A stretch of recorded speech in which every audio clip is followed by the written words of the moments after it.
Tonight in our Bible store, we go back time before the flood, which was a very interesting period of time where men lived long lives. They grew to great stature. It was a period of time that we've come to know as the dinosaur period.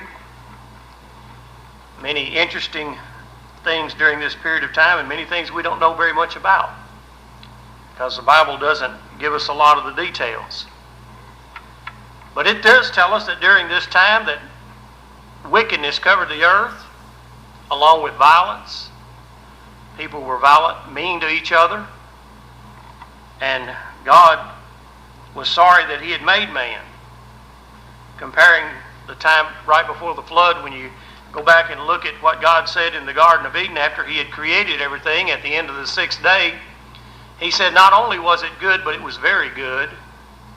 And now looking down, God is seeing man and He's saying it's very wicked and very evil. And He's made the decision to destroy man.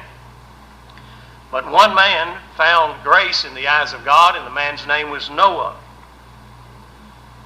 There are 10 generations before Noah.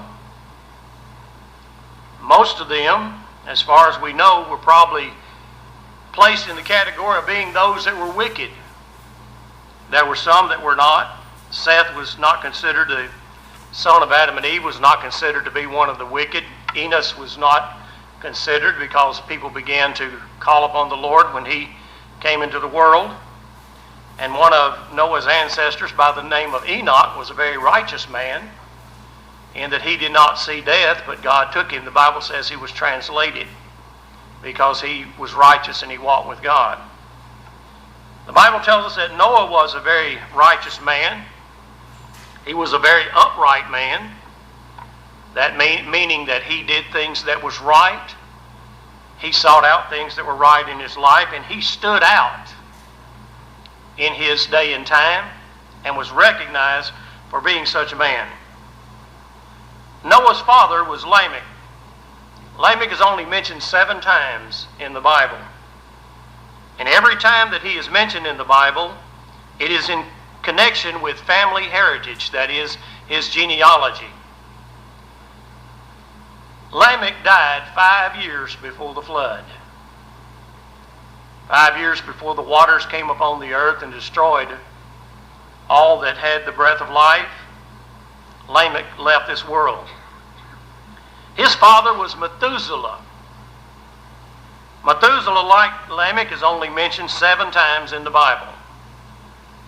And all of these times that he is mentioned is in family history.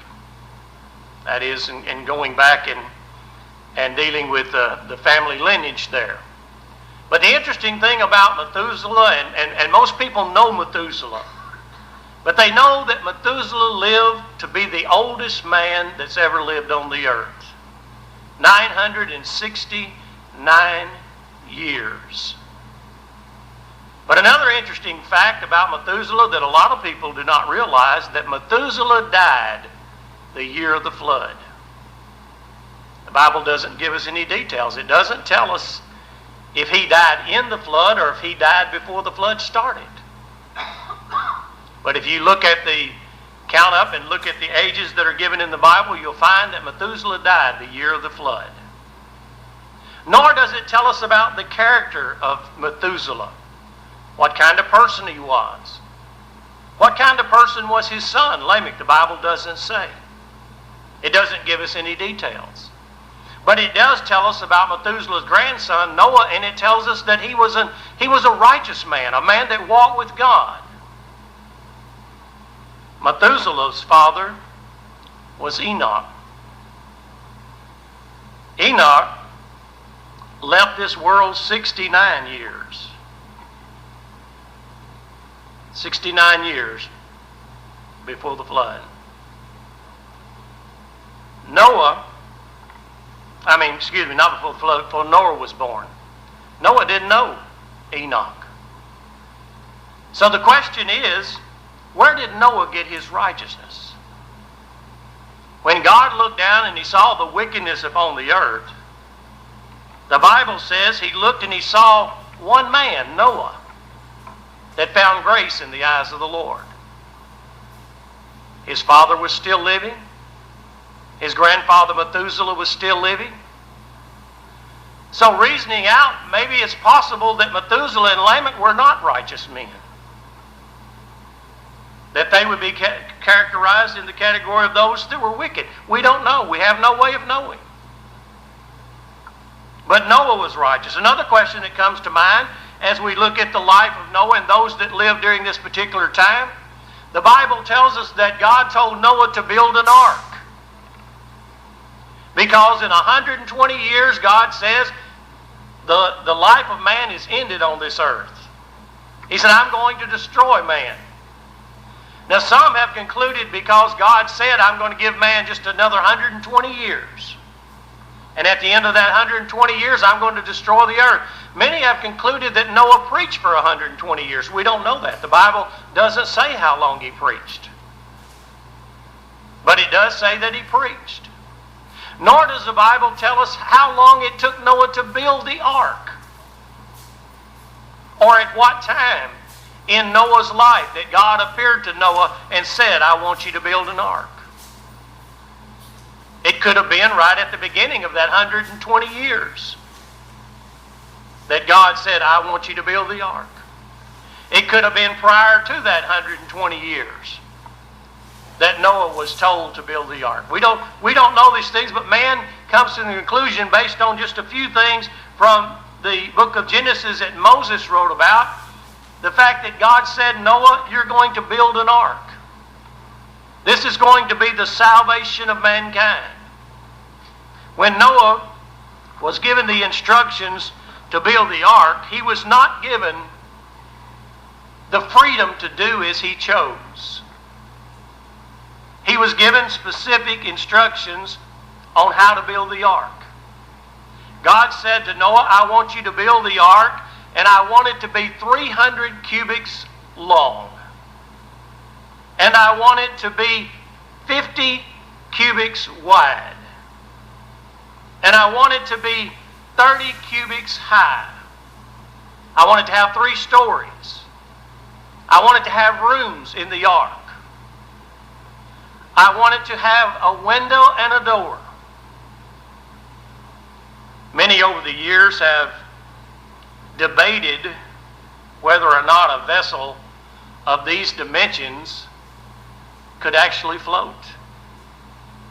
It wasn't until the 1800s that mankind built a ship that was close to the size of Noah's Ark. Now that's not too many years ago, the 1800s. But scientists today, biblical scientists today, having conducted many tests on a scale model, found out that not only would Noah's Ark float, it would float very well. Similar to many of the barges that we have in our country today. And as they go up and down the rivers, carrying huge loads of cargo, and they float. When God told Noah to build the ark, he did not tell Noah, you need sails on this ark, because it wasn't going anywhere. It doesn't need rudders or propellants. It's just simply designed to float and to carry the cargo that God would specify. Now the dimensions of the ark have been in question because the size of what a cubit would be has been in question. Many have come to the conclusion, as we might say compromise, and say that the cubit was 18 inches long. Now, the original cubit was from a man's elbow to his thumb. And it depended on the size of the man as to how long that was. And that's the reason there's been some, disagreement as to the size of the ark. Because that was the way they measured. Just as you and I today may step off an area and we may say it's so many paces long. Well, the ark was given in cubits. And God said this is what, and I don't know how long it was from Noah's elbow to his thumb. But that was the distance, and that's the way that man would measure to get a cubit. We do know in this day and time that men were large in stature, so therefore the cubit may have been longer than the standard cubit that we have come to use as measurement. But we have come to use this, and we say that the ark was 450 feet long. It was 75 feet wide, and it was 45 feet high. It had one window, one door, and it could float. But God told Noah that this is going to be your salvation. This is how you're going to be saved. Because everything on earth is going to be destroyed. You know, it took a lot of faith on the part of Noah to do this. As I mentioned, no vessel of this proportion, this size, was built until the 1800s. Noah was doing something that men would not recognize the greatness of it, even in reading history, until our day and time. There are those that have stood and scratched their head and said, I don't think it's possible that this man could have built a boat this size in his day and time. I just do not think it's possible. But yet those same people have stood and scratched their heads and said, how did the Egyptians build the pyramids? How did they build them? Even today, we stand in awe of many of the wonders of the world, and we do not know the answers. Scientists today have tried to figure out how it is that the pharaohs could, during their days, that their bodies could be embalmed and last for thousands of years. And when they uncover the tombs, it's like their body has been turned to leather. And then all of their features are still there. How is that possible? We today do not have an embalming system that's equal to that of the ancient times. So it's not in wonder for those who believe in the Scriptures and believe in God and believe in the miracles that God has performed and the work that God could do, that such a boat such as this could be built by this man following the instructions of God. And then God said to Noah, I want you to build it out of gopher wood. Very interesting study on the wood that's used in the ark, and many have come to the conclusion it must have been cypress wood. But yet again, the Bible doesn't say. The Hebrew translators translated the word from the Hebrew language. They actually transliterated the word because they did not know what the wood was. But yet many scholars today said we think it was cypress. That was what Noah used to build the ark. But it really doesn't matter. Noah could have built the ark out of any kind of wood he wanted to build it out of, because the ark was going to float. It was going to save those that would get in the ark. As I mentioned, Noah had to be a man of faith. The Bible says in the Hebrew letter that he was indeed a man of faith. And his faith condemned the world because Noah was an heir of righteousness. He was a man that was right and was upright, and he did those things that were pleasing in the sight of God. And he began his construction on the ark. And he finished the construction of the ark. And he did it exactly as God had instructed him to do that. One of the questions that's always come to my mind is, how much help did Noah have? Taking into consideration that his grandfather, Methuselah, was still alive, and all of Methuselah's children, his sons and his daughters, and Noah's father was alive, and Noah's brothers and sisters were alive. Who helped Noah build the ark? Did Noah do it alone? Did he begin the ark when God told him, I want you to build an ark? And did he work on that from the time he was 500 years old till the flood came when he was 600 years old? But you have to keep in mind that his children, Shem, Ham, and Japheth, were born when he was 500 years old. If he built the ark at the beginning of the 500 year, his children would have been too old to help. Because Shem, Ham, and Japheth were only 100 years old when Noah went into the ark. Did just Noah and his wife build the ark if he started when he was 500 years old? You see, there's a lot of questions that the Bible doesn't give us answers to. Was it possible that Noah's family was indeed righteous, but many of them died before the flood came? That's possible, yes. But then again, there's questions as to the time before the building of the ark. God told Noah, after he gave him the instructions to build the ark, he says that I want you to take into the ark animals, all of the animals, in pairs of 2, male and female. With this exception, the clean animals I want you to take in by pairs of 7. 7 pairs of male and female. Later in the Bible, we'll find out that the purpose of this was because the clean animals were used for sacrifice unto God.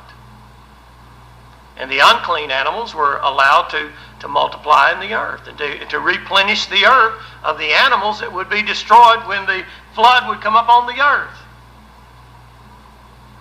We've seen many of the stories about the flood and the pictures of the animals coming to Noah and entering the ark. It's possible that this is the way that it happened. It would be very difficult for a man to go around and capture all of these animals.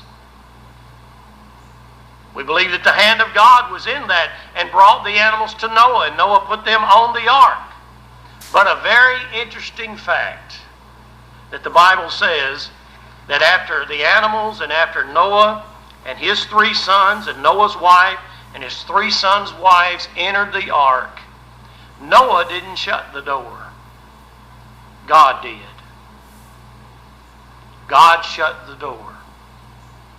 And for 7 days, Noah and his family were in the ark before the flood started.